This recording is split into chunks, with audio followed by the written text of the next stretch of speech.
La Bible dit que Dieu et le ciel sont saints. Et saint veut tout simplement dire parfait. Il est capital de comprendre que Dieu ne peut rien laisser d'imparfait entrer au ciel. Sinon, ce ne serait plus le ciel. La Bible dit aussi que nous avons tous un corps et une âme. À notre mort, notre corps est enterré ou incinéré. Mais notre âme, le vrai nous, vit pour toujours, soit au ciel, soit en enfer. Malheureusement, nous avons un problème, car la Bible dit que si nous avons enfreint une seule des lois de Dieu, par exemple, si nous avons menti une fois, triché une fois, détesté une fois, juste une fois, comme nous l'avons tous fait, soyons honnêtes, alors notre âme devient imparfaite et nous ne pouvons pas entrer au ciel. Connais-tu quelqu'un qui n'a jamais enfreint une seule des lois de Dieu? La réponse est évidemment non. Alors, voilà notre problème. Nous avons tous enfreint les lois de Dieu, c'est pourquoi nous avons tous une âme imparfaite. Ainsi, si à notre mort, notre âme peut aller soit au ciel, soit en enfer, mais que pour aller au ciel, nous devons avoir un casier judiciaire vierge, et aucun d'entre nous n'en avons un, alors cela signifie que nous allons tout droit en enfer.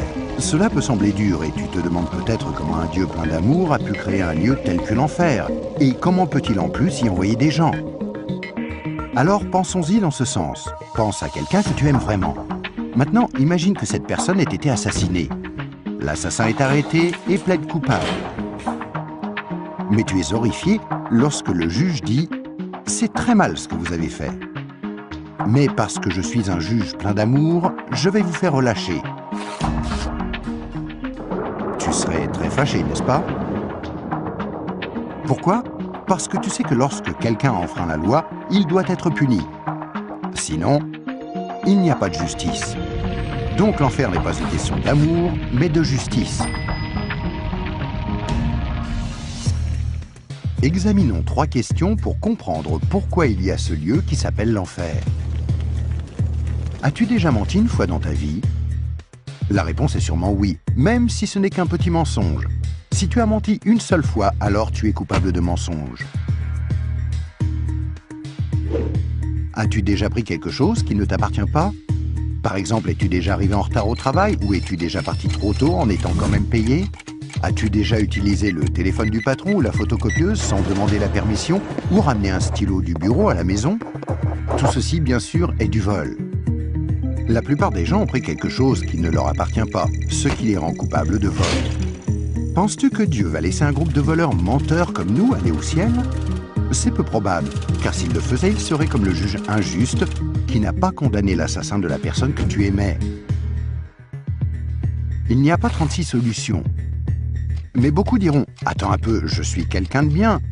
Et il y a une grande différence entre le mensonge, le vol et le meurtre. Or, je n'ai jamais tué personne. Mais ce qui est intéressant, c'est la façon dont Jésus a redéfini le mot meurtre. Il a dit « Si vous avez détesté quelqu'un dans votre cœur, vous l'avez tué dans votre cœur. » Alors, voici la dernière question. As-tu déjà détesté quelqu'un? La vérité, c'est que la plupart des gens ont déjà ressenti de la colère ou de la haine vis-à-vis des autres, ce qui, selon Dieu, nous rend coupables de meurtre. Voilà la mauvaise nouvelle. Afin qu'il y ait une justice, il faut qu'il y ait un endroit comme l'enfer. Mais voici la bonne nouvelle. Et c'est là que Jésus entre en jeu. Ce qui distingue Jésus du reste du monde, c'est qu'il est parfait. Contrairement à nous, il n'a enfreint aucune des lois de Dieu. C'est pourquoi il a un casier judiciaire vierge, une âme parfaite. Imagine la scène avant que Jésus ne vienne sur terre, il y a 2000 ans. Jésus a regardé dans l'avenir et t'a vu ici aujourd'hui. Il s'est tourné vers Dieu, son Père, et lui a demandé « Père, j'aime les gens de ce monde et je ne veux pas qu'ils aillent en enfer pour avoir enfreint tes lois. Existe-t-il un moyen pour qu'ils soient pardonnés ?» Dieu le Père a regardé son Fils et a dit « Jésus, il n'y a qu'un moyen. Tu devras aller sur terre, devenir un être humain et vivre une vie parfaite. Puis tu mourras d'une mort cruelle sur une croix pour prendre la punition que les gens du monde méritent pour avoir enfreint mes lois.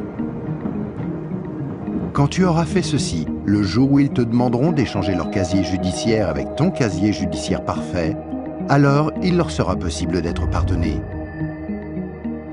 Jésus a accepté volontairement, et il y a 2000 ans, il est venu pour donner sa vie pour nous, pour payer le prix de toutes les lois de Dieu que nous avons enfreintes.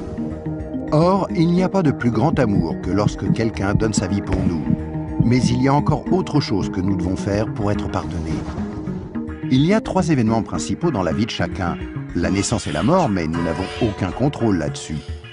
Mais il y a aussi le 3e, le jour où nous demandons à Jésus de nous pardonner, quand nous lui demandons de nous donner son casier judiciaire vierge.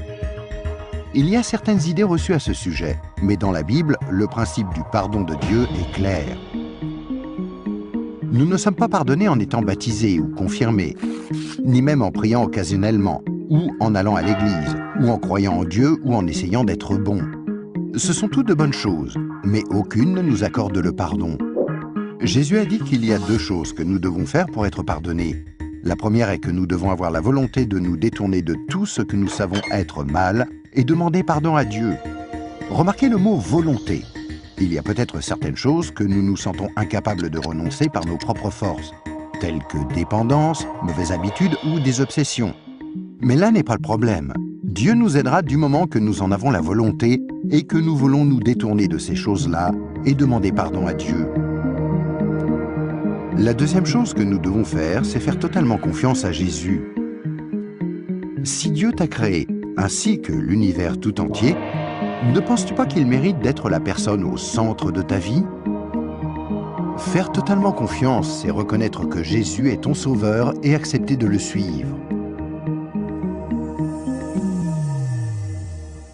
Quand tu es né, c'est comme si Dieu avait ouvert un livre sur ta vie. Maintenant, garde en tête que Dieu voit tout ce que tu fais. Il connaît chaque attitude, chaque pensée, chaque motif et chaque action. À chaque fois que nous brisons juste une des lois de Dieu, c'est écrit dans ce livre. Tu imagines bien qu'à la fin de nos vies, il y a toute une bibliothèque de livres contre nous. Mais quand tu te tournes vers Jésus et que tu lui fais confiance, il se passe quelque chose d'incroyable. C'est comme si Jésus prenait ton livre et se tenait en haut d'une falaise et déchirait toutes les pages. Le casier judiciaire entier de tout ce que tu as fait de mal et les jeter dans la mer la plus profonde.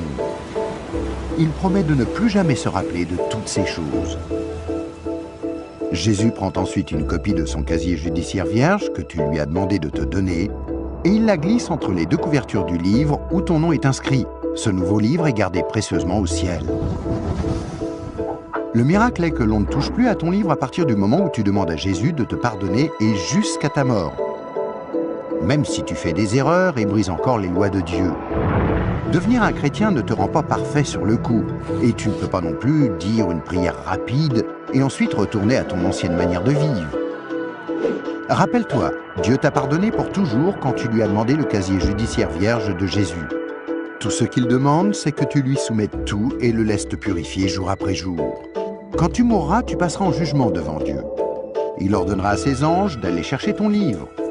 Il l'ouvrira et dira « Cette personne était parfaite ». Et tu répondras « Non, je ne l'étais pas. J'ai enfreint tes lois.